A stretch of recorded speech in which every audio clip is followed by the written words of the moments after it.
St. John's. I mean, when it gets down to it, the best backcourt in the Big East belongs to St. John's. What's up, everyone? Welcome in. It's been a while, but we're back with CBB. I know it's not college basketball season. You guys have been enjoying a lot of football, but we're here to make a return. And we've got a lot going on today. We've got a versus battle at the end, so stick around for that. But we want to start off with, we want to get right into it. Guys, I want to ask you, we've obviously have Mat Mlodzinski with us and Ariel Puterman. I'm not introducing them because, at this point, they're vets. So the first question I want to ask is, what is the one team, Matt, that people at this point are underrating that you've seen that you think is going to shock some people? What's that one team? It's a team that people are underrating for a good reason because they finished under 500 last season. And I've talked a lot about them this offseason. So I know Ariel's not going to be surprised by this. It's the Penn State Nittany Lions. And I'm going to tell you why. They've got a starting five where four of the players in the projected starting five are graduate seniors. So not only have they played 3 years in college basketball, they've played at least 4 years in college basketball. The starting center, Michael Henn, while a lot of his experience comes at the mid-major level, it's going to be his 7th season in college basketball. So you talk about a guy that's literally done just about everything. You can't get more. Did you say 7th? 7th. Now, by season, I do mean one of the years he sat out because of transfer. I mean, one of the years he took a year off as he got injured, so a red shirt. But this is a grown ass man. Yeah, literally. Okay. I mean, that guy is grown. Wow. Seth Lundy is a regular senior. He averaged 12 points a game last season. Regular. So you're looking at, does he have enough experience? He's only a regular senior. And they bring in a sixth man, Andrew Funk. Same thing as Michael Henn. He did play at the mid-major level, small team at Bucknell, but he averaged 18 points a game. Like when you average 18 at the D1 level, it doesn't really matter where you're going to. Sure, he's not going to average 18 in the Big Ten, but he's definitely going to have an impact on this team. Rest of the squad goes down a little bit over there. They do bring in a pretty good recruit just outside the top 100 in the 247 sports composite rankings and a couple of other guys with limited experience. But when you look at this Penn State team, I just don't know. In a Big Ten conference that lost a lot of talent, still returns some talent, but certainly a lot of great players are now out of the Big Ten. Johnny Davis, Keegan Murray, teams that will be searching for their next star to make sure that they stay at the top. Penn State returns all of these guys. They add in other pieces, and they just have the makeup of a veteran team with a good backcourt. And that's what I kind of like, especially when you get to tournament time. Now, obviously, they're going to have to prove people wrong because Penn State is not your typical college basketball program. No. You don't think of Penn State, but they got it on paper. I like it. That's a sneaky pick there, Matt. Very sneaky. Go ahead, Ariel. Before I go to my pick, I just want to fight back a little bit. I agree they could be good. The one thing I'm worried about, though, is a lot of these quality transfers they're getting are coming from those lower mid-majors, not those WCC, Mountain West, AAC. You got Cameron Winter, projected starting point guard from Drexel, kind of a lower mid-major. You got Michael Henn, projected center from Denver, sixth man from Bucknell. So you have to wonder if that transfer from going from a smaller school, probably not playing as quality of opponents when they're scoring, if they're going to be able to transfer in the Big Ten, which we all know is such a tough conference. They've gone great. A lot of good, not great teams in the Big Ten. So that is the one opportunity Penn State has to kind of climb the ladder, but you have to wonder about those guys. We know what Pickett and Miles Dredd will do, but after that, it's a big question mark. I will say as a rebuttal, and I do understand your point because, yes, like you look at mid-major guys, there's 3 of them. So honestly, if we're being real, probably at least one of them might not pan out, and there's a good chance another guy won't as well. But Jalen Pickett did transfer into Penn State from Siena, and he put up some numbers there. And I know Talha is going to like this. He does rep the 585 Rock City. 585, baby. Knew that was coming. Thank you, man. Thank you. But I know I on my city's name. I have to. I got to there. But I do get what you're saying. And to be fair, too, I feel like Siena is maybe a little bit, while they're a lower mid-major, Denver's certainly a bit lower than a Siena. Like Siena's been there before. They've played some other teams. The MAAC isn't terrible. That's what St. Peter's, obviously had to do. But to your credit, I mean, yeah, Drexel, Denver, Bucknell especially, those are like lower mid-majors. We'll just have to see how it pans out. Yeah, I probably shouldn't have trash talked to those mid-majors because My underrated team is the Missouri Tigers, who kind of built a mid-major super team this offseason. They completely went into retool mode, but they brought in some incredible transfers. They brought Isaiah Mosley, probably the most efficient scorer in college basketball, part of the 50-40-90 club last year at Missouri State, averaging 20 points a game. They bring in Demoy Hodge from Cleveland State, 15-point per game scorer, over 2 steals a game. Noah Carter from Northern Iowa, 15 points a game. DeAndre Golston from Milwaukee, teammates with Patrick Baldwin. He averaged about 14 a game.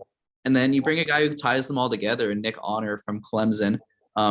He's not going to score, but he'll be a good distributor, good point guard leader. And then you got Aiden Shaw, a top 50 recruit. I mean, just on paper, like, they have what it takes to do well. The SEC is good at the top, but what's stopping this team? I mean, the only thing I can really think about is Dennis Gates has a little bit of trouble transitioning from a lower mid-major in the Horizon, Cleveland State, to a big SEC school in Missouri. But on paper, this team really isn't getting enough credit just because maybe they lack a little bit of returning talent. But I really like this Missouri team, which pains me as a Kansas Jayhawk a lot, but I really think that they're a 20-win team for sure this year. I know that you mentioned how the mid-majors there, you kind of backtracked, but I will give you credit there. Isaiah Mosley, people know what he's all about. I mean, he's a bucket getter. He can just really score the basketball. That's the easiest way to put it. Nick Honor, coming in from Clemson, so you know that he's going to be able to transition to the SEC. And Demoy Hodge comes along with his coach, Dennis Gates, from Cleveland State to Missouri. So he's going to feel comfortable in the system at Missouri. So I do like the pick. The only thing that I'll say is, are we really underrating Missouri, who's, I guess this could be it's not really a spoiler because the CBB rank will drop first before this episode, but they're inside the top 50 of the CBB rank. So we are projecting them to make the tournament. Penn State, we're not projecting to make the tournament. So, I mean, I don't know.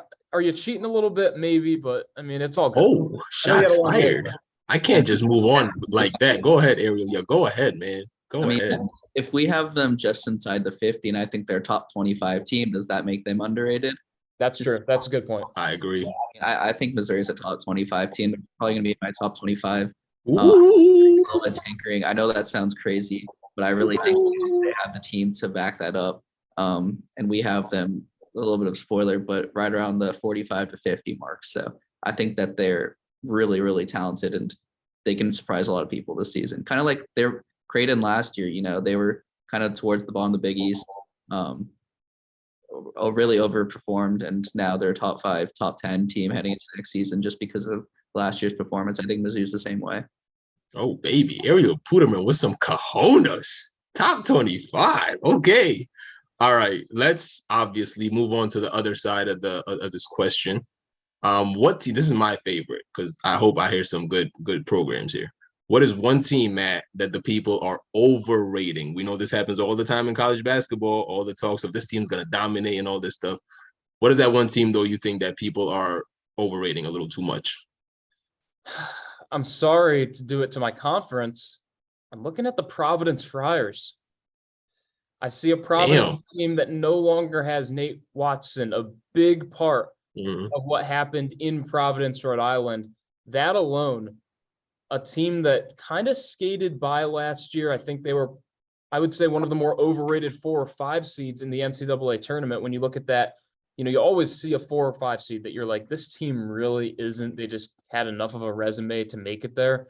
That's what I saw with Providence last season. Obviously, they didn't do too well in the NCAA tournament. Correct me if I'm wrong. They were a round of 32 exit. I believe so. Sweet 16, they lost to Kansas. Sweet 16, they lost Sweet 16 to Kansas. They almost got upset in the first round either way to South Dakota State, a team that, by the way, had Baylor Shireman, who now is in the Big East with Creighton, a favorite to win the conference. So that alone scares me because Providence is going to have to go up against him twice this year. But other than that, I do like Ed Cooley is one of the best coaches in the country. So yes. I'm kind of counting on him to keep this Providence team. Like, he does it all the time. It's an underrated team, and he makes them better than you would think they would be. But this year, I feel like we're almost overrating them because of the loss of Nate Watson and because of the fact that last year, I felt like there were some games where Providence really kind of sneaked by. I felt like they had more of the identity of a 7 or an 8 seed. They lose their best player. And now, I mean, people are still saying that they're a team that could win the Big East. I know people have Providence as a 4th or 5th best team in the Big East.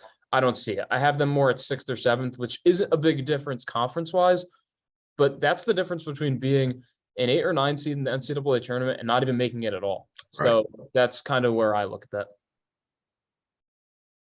Yeah, I mean, I have to agree with you. I thought they were a little overrated last year, but they won all those games, so they proved me wrong. I think they're in a pretty similar situation this year with less talent, so I won't be surprised if they miss the tournament. I think they'll finish still well over 500, but not to the expectations that I think they kind of overachieved last year. Mm. And then for my overrated team, I'm gonna go with the Michigan Wolverines. Oh. I think people forget they barely made the tournament last year. True. Yes, but I think a lot of people could argue they didn't deserve to make the tournament. They lost, I think, 14 games last year, which how often do we see a 14-loss team make the tournament? They lose a couple of players. They lose Devontae Jones, their starting point guard, Caleb Houston, their starting small forward.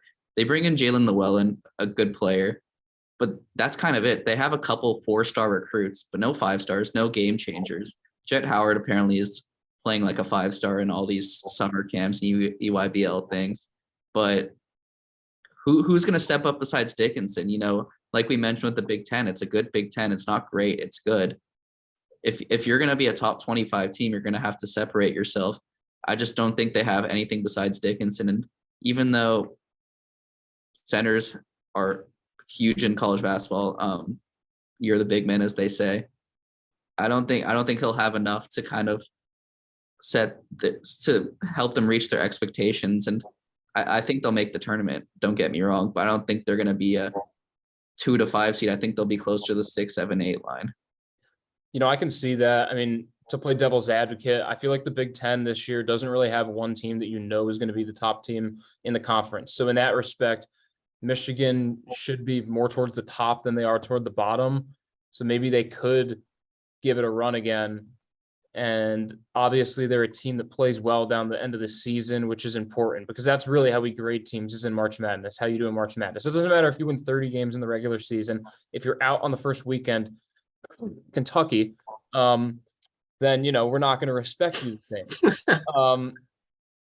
For Michigan's point, though, you still need to, like, I see where you're coming from. You still need to be able to have like a 23-win season. Like, you can't just skate by and have 19 wins every season and make the Sweet 16 unless your name is Syracuse, because that's just how the Orange go. But I mean, when I look at this Michigan team, Hunter Dickinson's the top player. You're right. They really lose a lot of players that made impacts throughout the season last year because Devontae Jones wasn't huge for them. He definitely struggled at times. But the Big Ten has a lot of great centers. So just having Hunter Dickinson might not make the difference because he's going to meet his match in a lot of those games. So do agree with you. I gotta reserve some comments because sometimes I like to go at you. I can't right now because, you know, I mean, it was a good point. Michigan's a little bit overrated. We've got the debates coming. Don't worry. Yeah. Great points there, fellas.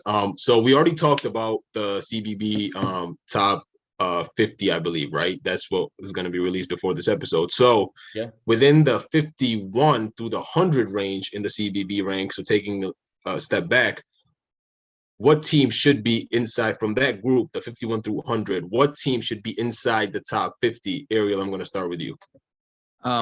Before I say this, I love the CB review staff. I think they're all really talented, really smart college basketball guys, but they really missed when we ranked Western Kentucky.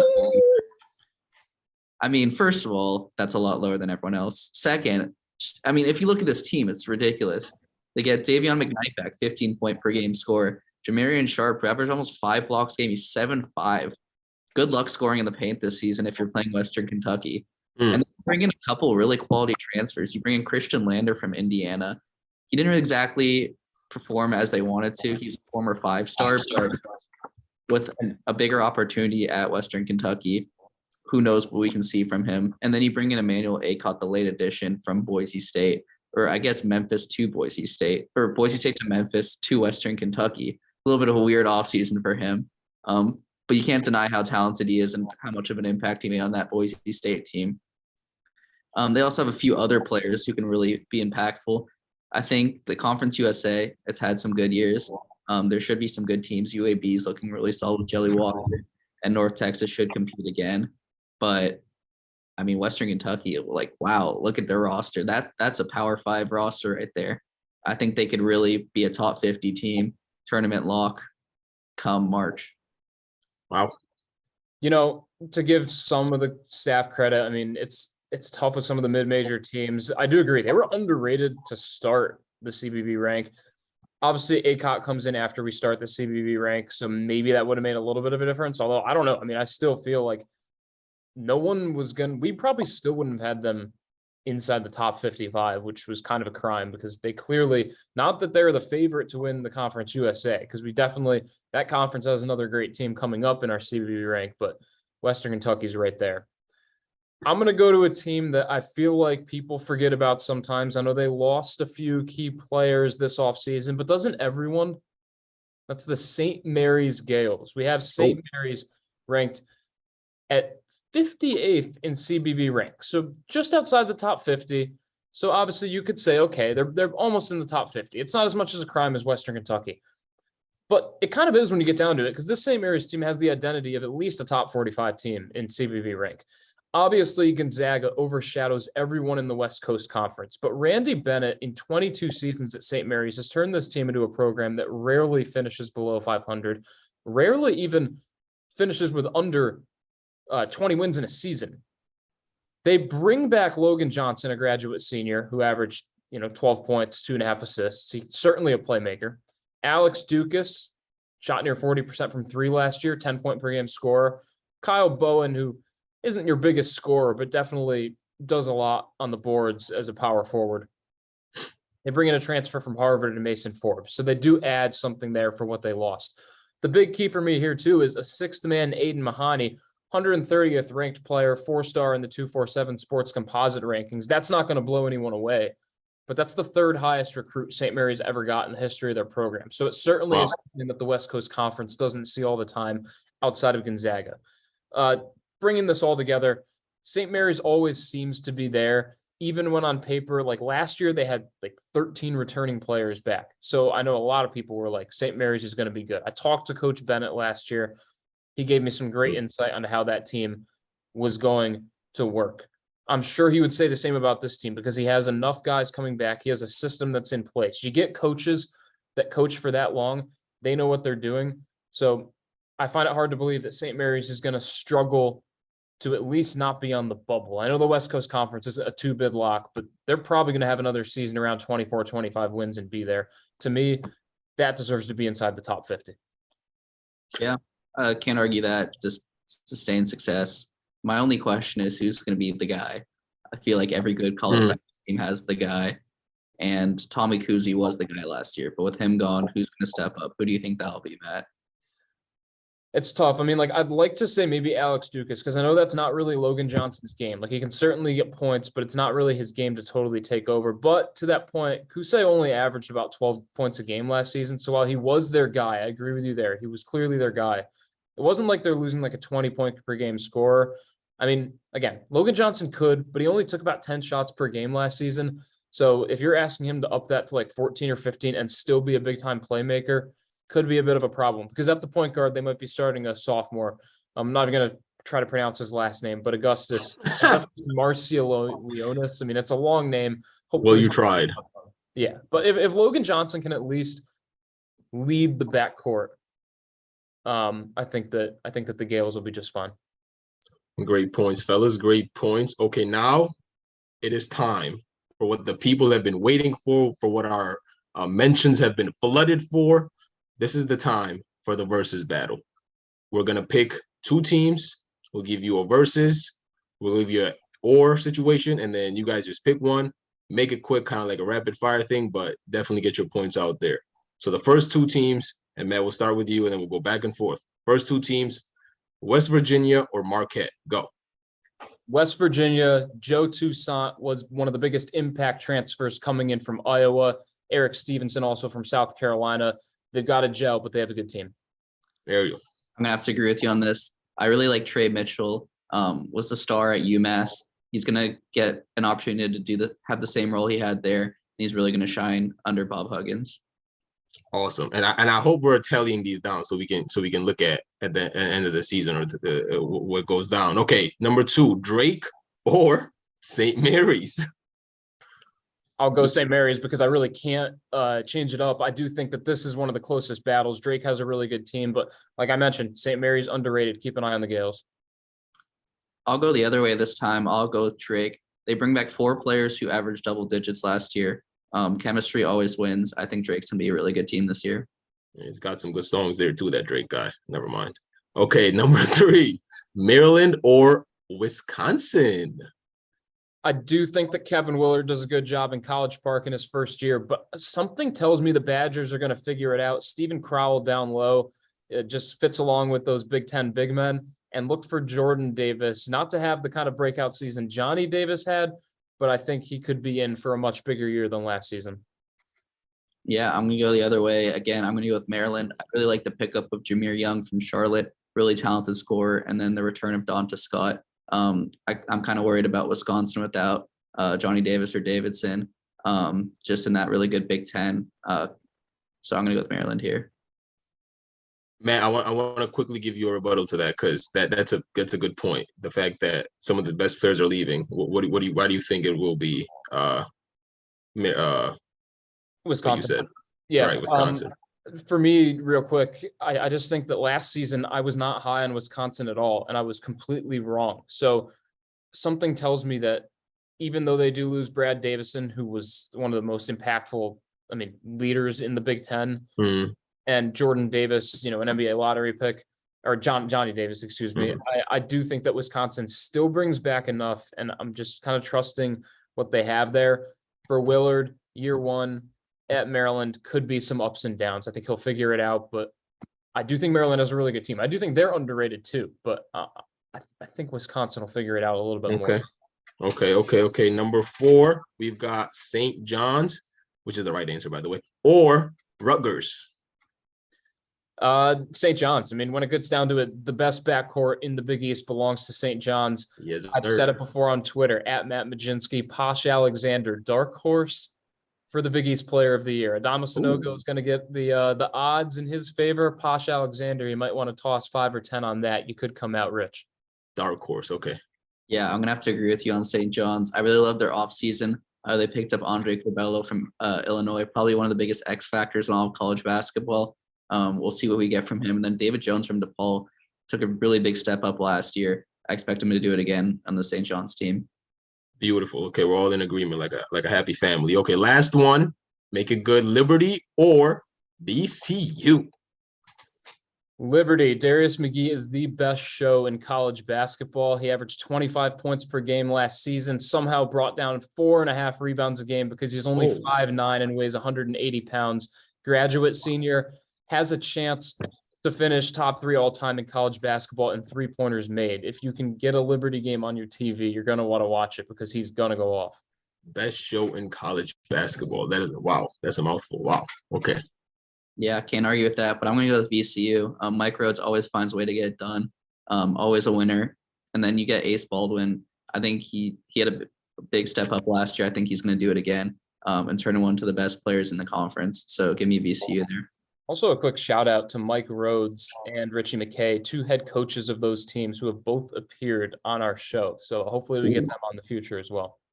Absolutely. We love shout outs on this show. Great job today, guys. Great answers.